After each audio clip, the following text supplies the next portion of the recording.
All right, so welcome back to Breaking Dawn this morning, people. We got Seth Weil aboard with us via Zoom. We're going to bring him in right now. Say good morning to Seth. Good morning, good morning. What going on aboard? Viewers, I'm all right. So what's the topic this morning? Another topic? Yeah, man. Varicocele. As we continue to deal with topics that dealing with repeat that for me? Fertility. Varicocele. Varicocele.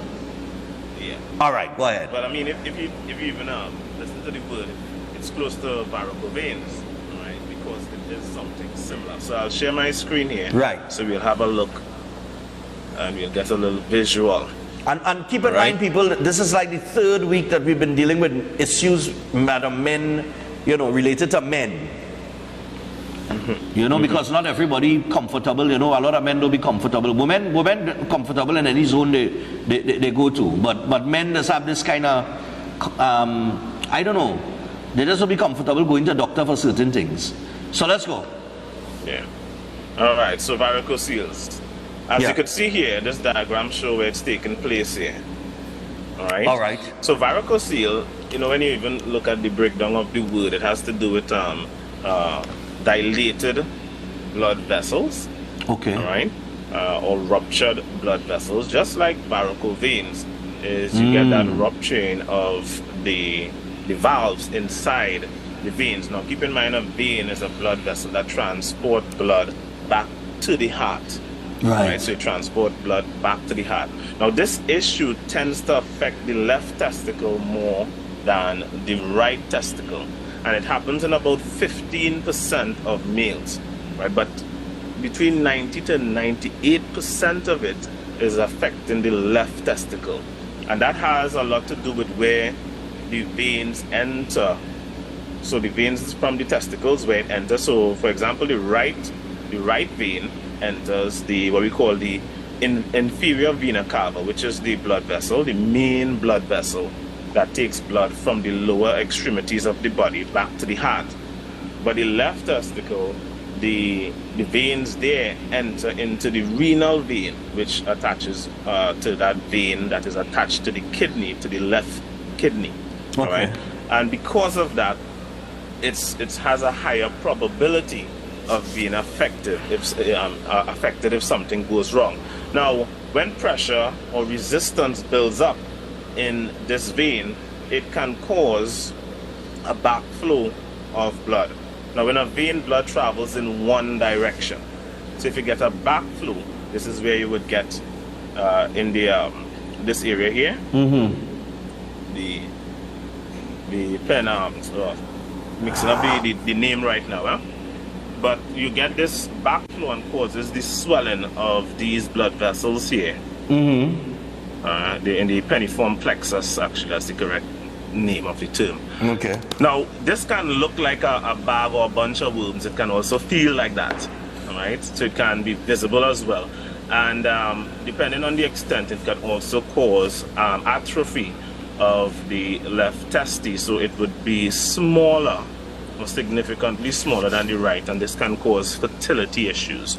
All right. Let me get another diagram to show you another image of it here. This one should be a little clearer. Right. Right. Do you see the swelling here taking place? Yeah, I see it. So you get the swelling here taking place. All right. Yeah. And I'll show a close-up view of what happens within that blood vessel so you could get a better understanding. So from the left here, this is when you get proper flow. That's how the valves work. As you can see, the valves work and it opens. This is what happens, continues. But when you get a backflow, they start taking place here. The blood vessel starts to dilate and you will get pooling of blood, which is what gives that swelling effect. Now, what happens too is that the blood is removing heat as well. Of course, it would remove toxins because that's the function of veins of such. It transport blood back to the heart when oxygen is utilized, so you have toxins that would be removed. But when you have this condition, you can build up heat in the testes, which would affect fertility. You have more toxins that would remain in the area because you're getting that backflow and that pooling of blood. So this is what can cause male infertility. Now, how does it feel? You will get a dull feeling, sometimes a dragging sensation in the testes, and usually about 50% of men that have fertility issues have this condition. Okay. Right, about 50% of men. Is it a life-threatening condition per se? Not necessarily, but it can indicate that someone, or one of the factors that could affect it, can be a tumor located close to the kidneys. So if you have a tumor developing, cancerous or not, it can cause pressure to build in the blood vessel, because that tumor can press against that blood vessel, creating that pressure, causing that backflow. Right? So if you have something like this, or you're feeling that kind of sensation, usually it relieves when you are lying down, but the longer you stand, the more pain you would feel. Right. It may not be excruciating pain, but it can be that dulling pain that one would be getting when they are standing. All right. Now, of course, we always recommend surgery for these things if needs be. Many of the time, nothing is needed with regards to it, because it's not such a big issue. But like I said, having it can be an indication that you may have other conditions. Now, other things that cause it, surgery is one. Right. Surgery. Right, so doing surgery, and this is why I'm so against surgery, because you would do surgery for one thing, but because you're entering an enclosed system, your body is an enclosed system, because you're entering an enclosed system, the likelihood of damaging something else is very high. So this is why a lot of conditions like this is due to surgery. You're going to deal with something else on something, and this is as a result.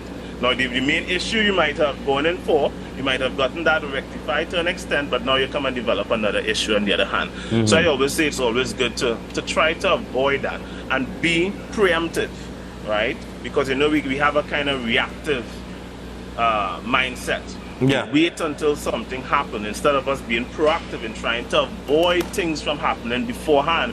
We like to react to something, all right? Medications, antibiotics tend to reduce the amount of vitamin K in the body. All right, so vitamin K has a role and plays a role with regards to coagulation and stuff. So it causes your blood to move more smoothly throughout the body.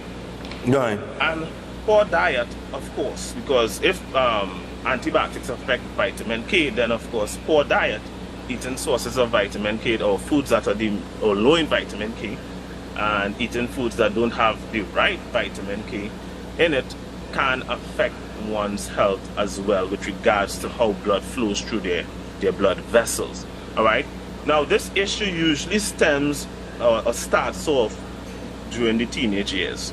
So a lot of teenagers would have this issue. All right. But of course, as you said, as we start off the segment, that a lot of men, you know, have the kind of embarrassing aspect to it. You're feeling some pain, you don't want to check it out or anything like that. And think about a teenager with such. You would have to rely more on the parent to be more observant. But then again, how much parents usually would observe those parts or aspects of a teenager? In addition to that, how many teenagers willing to go to their parents and tell them about it? And tell them stuff like that. It have certain things that we as men, I don't know, boy. As men, I don't like to go to the doctor. I just don't like to go to the doctor. I don't know. Yeah. It's just... So we have that aspect there. So what I say is this. It's always better to be proactive. Right. That's why I encourage people, the best thing to do is to prevent yourself from getting sick. Of course, there are things like accidents and injuries that, you know, may not be within our control, but again, what we consume with regards to the nutritional profile of the body, developing tumors. We know that tumors, things like cancer and stuff, these things are dietary and lifestyle. Lifestyle and your diet. What you eat and what you do in your daily life, these things are affected by that. And that's why I offer these consultations, which are re-education sessions, where I re-educate people on what the body is designed to eat. So you don't find yourself in a situation like this because you are more knowledgeable of what you need to eat. You're going to choose the better food items to consume in order to prevent ailment and sickness. And prevention should always be the main focus, not what I could do for this or for that after it happens. Try to prevent stuff before it happens, right? People are only focused on what they consume, only focus on their health after they develop a health issue. Some, like I've seen a few people come to me too late. Sometimes they wait until after the hospital have already given up on them and tell them, well, start to make funeral preparations and whatnot. Then they come by me. You know, let's try to do stuff before we reach to that extent. Yeah, exactly. Right? What I have to say in my consultations and re-education session is something every human being needs to hear. Not just a sick person. Every person, whether you believe you're healthy or not, everyone needs to hear what the body is designed to consume. And therefore, if we go along that path and we are educated on what we are supposed to eat, we would avoid being hospitalized. We'll avoid sickness. Like I just avoid even getting sick. I just avoid getting the cold, right? Because I understand what I'm supposed to consume. And what you consume also regulates and controls your lifestyle, right?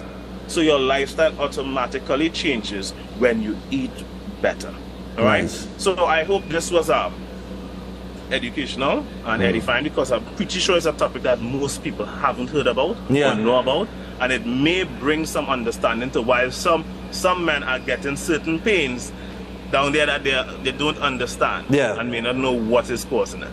Yeah, right? That's right. And they usually go and whisper to the pharmacist rather than go to the doctor. The first person is go to a man is the pharmacist, you know. I tell you, is go to the pharmacy and be like, yo, chief, you know, and think pharmacist will tell you, well, you know, ting. You have to keep in mind to the pharmacist, it's not a doctor. We have to keep these things in mind. And that's the thing, because we're looking for a drug to take.